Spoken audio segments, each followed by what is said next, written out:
Well, this has ended up being a very thoughtful service call, a little bit humbling.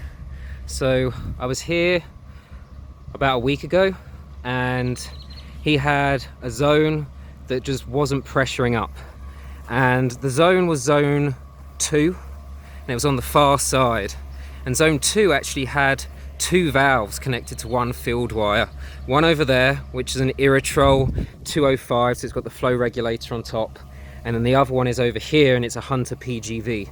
I didn't realize there were 2 valves connected to one field wire. I just thought it was a short. So last time I was out here, I swapped out the guts and everything and put in a brand new solenoid over there, and then everything was working. I then get a call back saying, hey, zone 2 is giving me an error message on the Pro C. So I know it's got to be a short. So we do some searching, and maybe my brain just wasn't working today, but I completely forgot that you had 2 valves connected to one field wire. But I went over here, located this valve, completely rebuilt it, put a brand new solenoid in, nothing worked. And then when I checked the old solenoid, it actually showed that there was a good ohms reading. Now, if I was thinking, I would have then gone over there and checked out that one, but I wasn't thinking about that one. And the reason why I wasn't thinking about that one is because it was a brand new valve. I bought it and literally took it straight here and put it in. But this was my issue. This brand new solenoid, straight from the store, worked for a couple of days and then shorted out.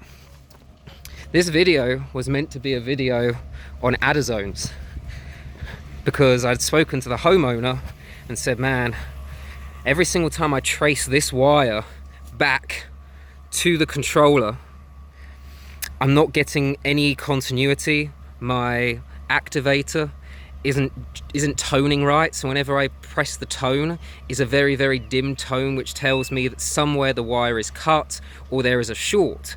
So in my head I was like, well, there must be a short on the wire, so I'm just going to go ahead and install an adder zone, which is what I did. I then showed the homeowner what I'd done, and he was like, well, usually when we fire this zone, which is the flower bed, that one also comes on too.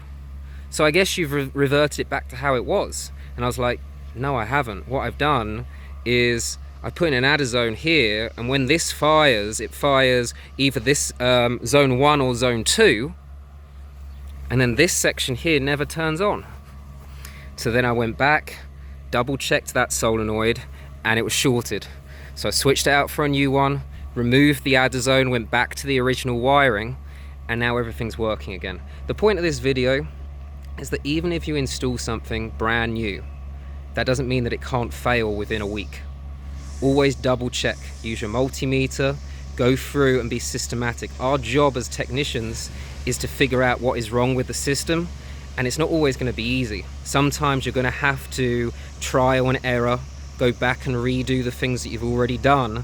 That way when you walk away, because I could have walked away from this job thinking I was done, charged them $200 for an adder zone, and then I would have had a call back either tomorrow or the next day saying, hey, this guy, he did this, and now part of zone 2 won't turn on.